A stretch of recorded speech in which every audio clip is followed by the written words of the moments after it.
Salut à tous les voyageurs, j'espère que vous allez bien. Bienvenue sur ma chaîne YouTube dans laquelle je vais vous parler de destinations de voyage ou tout ce qui a trait au tourisme. Aujourd'hui, destination Portugal. Ma vidéo va se dérouler en 6 parties. Alors ça fait beaucoup, mais vous inquiétez pas, c'est des petites parties. En première partie, je vais vous présenter donc le pays. En deuxième, la culture. En troisième, les coutumes. En quatrième, une ou des anecdotes insolites en rapport avec le pays. En cinquième, une idée de séjour. Tiens. Et enfin, des petites phrases qui pourront vous aider lors de votre séjour. Alors, si vous êtes prêts, on décolle. Tout d'abord, le Portugal, ce sont des falaises dorées, des rues pavées pleines d'histoire et surtout la bonne odeur des pastéis de nata. Le Portugal se situe au sud-ouest de l'Europe et fait partie de l'Union européenne. Le Portugal fait un peu plus de 92 000 km². Pour vous donner une petite idée, c'est à peu près 6 fois plus petit que la France. Ce pays comprend des régions autonomes comme les Açores ou Madère. Le climat y est océanique au nord et méditerranéen au sud. La France a 1 heure de décalage avec le Portugal. Sa capitale est Lisbonne depuis 1255. En 2026, on recense environ 10,4 millions d'habitants de Portugais, donc, dans le pays. Vu comme on est en zone euro, la devise, c'est bien évidemment l'euro, vous l'aurez compris. Sa fête nationale, c'est le 10 juin. Pourquoi le 10 juin ? Parce que ça rend hommage à la mort en 1580 de Luís de Camões pour son ouvrage Os Lusíadas.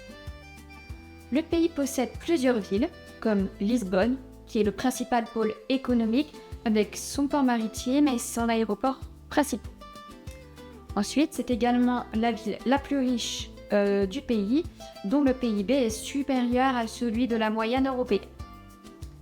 La seconde ville la plus importante est celle de Porto, et son port maritime Aveyron, qui est surnommé la Venise portugaise. On peut également citer Braga, qui est la ville des archevêques, Chaves, la ville historique et millénaire, Coimbra ou encore Évora, la ville musée. En deuxième partie, donc, la culture.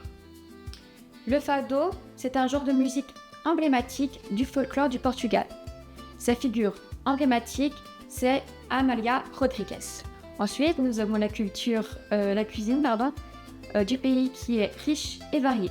Même si la viande reste appréciée, le poisson reste quand même le produit le plus important pour les Portugais. On retrouve aussi de nombreux fromages comme le queijo da serra, de la Serra della Estrela.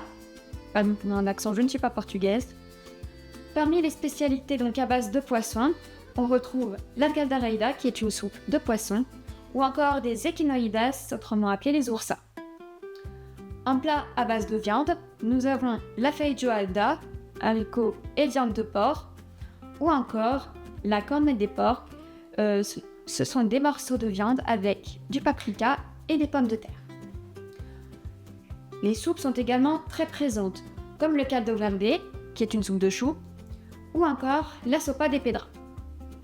Enfin, côté dessert, là aussi, il y en a énormément, comme par exemple la torta de laranja, donc une tarte à l'orange, le boloré, qui est à base de citron, d'orange et de fruits confits, ou encore les fameux pastéis de nata, qui sont tout simplement des tartelettes à la crème.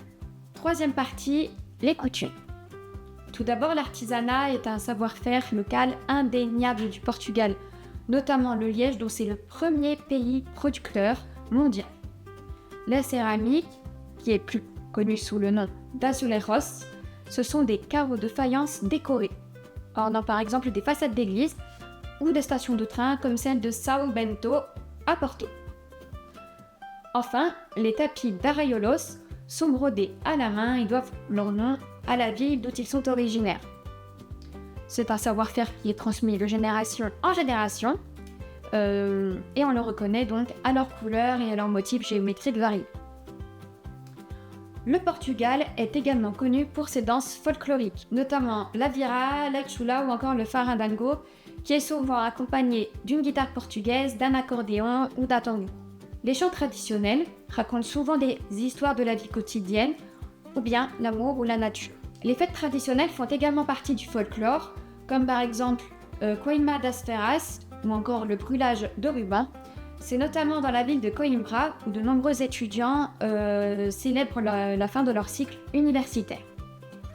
Nous avons également donc la Saint-Antoine pour ses défilés colorés et ses sardines grillées, la Saint-Jean avec ses feux d'artifice et sa tradition plutôt unique qui se consiste à se taper avec des marteaux en plastique sur la tête, ma foi pourquoi pas, ou encore Saint-Pierre, un hommage aux pêcheurs, notamment à la ville de Setúbal.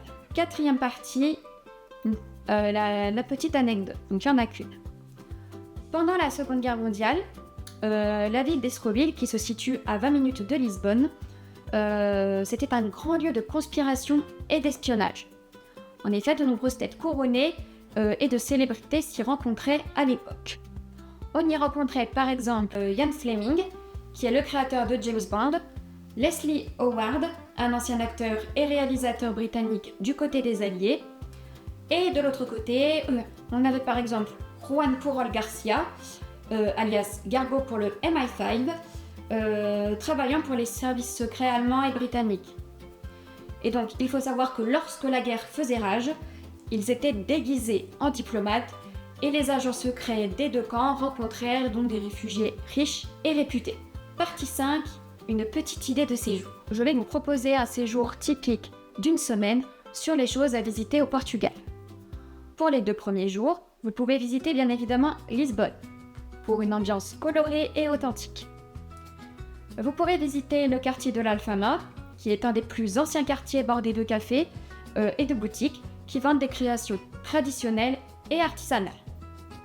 Profitez-en également pour visiter l'unique et l'historique ligne de tramway numéro 28 qui traverse l'Alfama jusqu'au château de São Jorge, datant du XIe siècle. Ensuite, allez visiter la tour de Belém, qui permettait à l'origine de défendre la ville et puis a servi de centre douanier et de phare. Puis, le monastère des Hiéronymites, qui est ouvert depuis 1601. Enfin, terminé par un beau coucher de soleil au Miradouro da Serra do Monte. Pour le 3e jour, direction Sintra. Sintra pour une ambiance féerique et romantique, c'est beau, avec comme visite le palais d'Epena, qui est un joyau sacré qui surplombe les collines de Sintra et dont son architecture reste mystérieuse. Puis la Quinta d'Aregueira, qui est ouvert en 1912 et qui est classé monument historique. Et enfin, le château des Morts, qui est érigé sur un massif rocheux. Pour le 4e jour, direction Porto, bien évidemment. Porto pour une ambiance plus intimiste que celle de Lisbonne, avec notamment le quartier historique de la Ribeira, le pont Dom Luís I, les caves de vin de Porto de Villanova de Gaia et enfin la librairie Lelo, qui est célèbre pour son design et surtout, là j'en fais appel au Potterhead, la librairie d'Harry Potter. Enfin, pour le 5e jour, direction la vallée du Douro, en explorant les routes panoramiques des vignes des vignobles, dégustant du bon vin et pourquoi pas faire une petite croisière sur le Douro. Pour les 2 derniers jours, direction Algarve, pour comme je vous le disais en introduction, ces falaises dorées et une eau turquoise avec la plage des Marinhão, les lagos, les grottes de Benaguil et enfin observer un magnifique coucher de soleil, encore un, à Ponta de Piedade.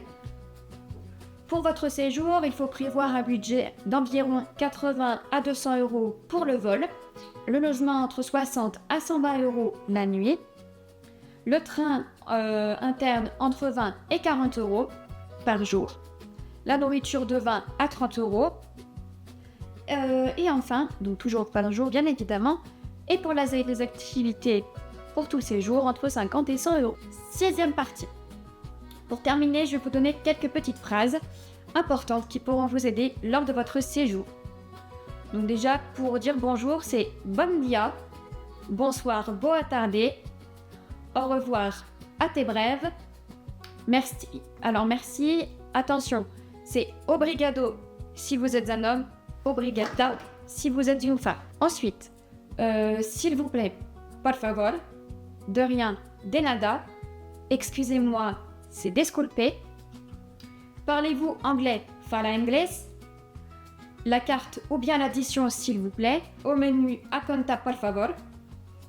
Attention, même si beaucoup de Portugais parlent l'anglais, les petits mots comme obrigada ou por favor sont vraiment appréciés. Donc ma vidéo est terminée. J'espère qu'elle vous a donné envie d'y aller. Et j'espère que ma vidéo vous a plu surtout. N'hésitez pas à liker, commenter, partager. Dites-moi ce que vous avez pensé de ma vidéo. Et ce que vous voulez que je fasse comme destination ou autre. Et n'oubliez pas que rester, c'est exister. Voyager, c'est vivre. À tes proxima.